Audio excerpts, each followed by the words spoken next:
नमस्कार. आज आपण बनवतोय हॉटेल स्टाईल मेथी मटर मलाई. चला तर मग सुरुवात करूया. त्यासाठी आधी इथे मी गॅसवर कढई ठेवली. त्यात अगदी चमचाभर आपल्याला तेल घालायचं आहे आणि त्यामध्ये आपण 2 हिरवी वेलची, 2 ते 3 काळी मिरी, लवंग, 1 दालचिनीचा तुकडा आणि 1 तमालपत्र घातलेलं आहे. हा आपण मेथी मटर मलईसाठीचा मसाला तयार करून घेतोय. यासाठी इथे मी 2 उभे चिरून कांदे घेतलेले आहेत. थोडंसं आलं घेतलेलं आहे. 7-8 लसणाच्या पाकळ्या घेतलेल्या आहेत. कोथिंबिरीचे देठ घेतलेले आहेत. फार छान स्वाद येतो कोथिंबिरीच्या देठांचा. इथे मी गरम पाण्यात एक 7 ते 8 काजू भिजत घातले होते. तेही याच्यामध्ये घालून आपल्याला छान परतून भाजून घ्यायचा आहे सगळा मसाला. आणि थोडासा कांदा लालसर झाल्यानंतर त्यामध्ये 1 टोमॅटो इथे मी चिरून घातलेला आहे.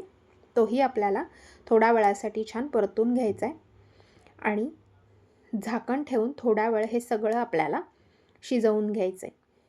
एक थोड्या वेळानंतर हे सगळं आपण मिक्सरच्या भांड्यात काढून घेऊन थंड करून त्यानंतर ते मिक्सरमध्ये वाटून घेणार आहोत. चला तर मग आता कृतीला सुरुवात करूया. कढईमध्ये मी 2 चमचे तेल घातलेलं आहे आणि त्यामध्ये फक्त जिरं घातलेलं आहे आणि 1 वाटीभर मटार इथे मी ताजे घेतलेले आहेत. ते थोडा वेळ परतून त्याच्यात 1 वाटी इतकीच मी मेथी घेतलेली आहे. तुम्ही आवडीनुसार आणखी थोडी घेतली तरीही चालेल. आणि एक थोड्या वेळासाठी आपल्याला हे छान परतून घ्यायचं आहे. चवीनुसार इथे मी मीठ घालणार आहे. पुन्हा एकदा छान सगळं मिक्स करून घ्यायचं आहे आणि एक झाकण ठेवून आपल्याला 5 मिनिटासाठी याची वाफ काढून घ्यायची आहे. छानपैकी आपली मेथी इथे शिजली आहे.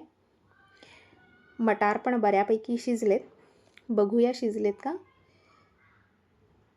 हो, बघू शकता छान मटारही आपला इथे शिजलेला आहे. आता यामध्ये आपण जे वाटण करून घेतलेलं आहे ते आपण इथे घालणार आहोत. जशी आपल्याला थिक ग्रेव्ही हवी आहे त्यानुसार आपण इथे वाटण घालायचं आहे आणि अगदी बेसिक मसाले घालून आपली भाजी तयार होणार आहे.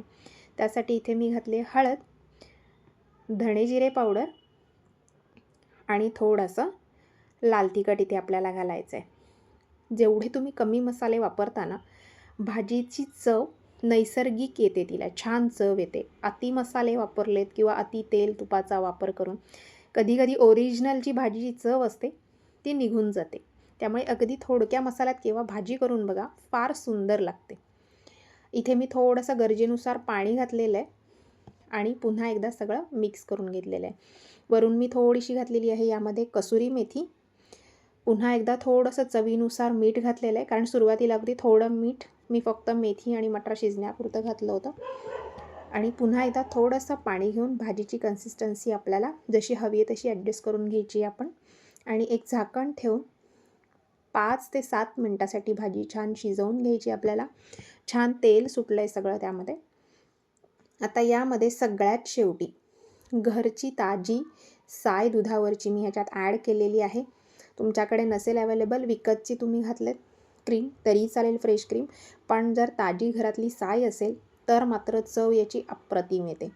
इथे एक 2 ते 3 चमचे मी ताजी दुधाची साय घालून छान मिक्स करून घेतलं आहे आणि झाकण ठेवून एक 5 मिनटासाठी फक्त याला मी वाफ काढून घेणार आहे.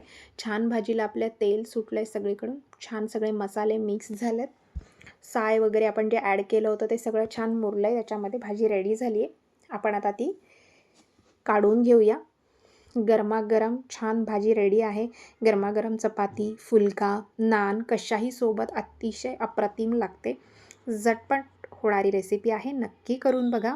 आणि रेसिपी आवडली तर चॅनलला लाईक, शेअर, सबस्क्राईब नक्की करा. चला तर मग पुन्हा एकदा भेटूया अशाच एका नवीन रेसिपीसह आपल्या किचन क्रेझीमध्ये.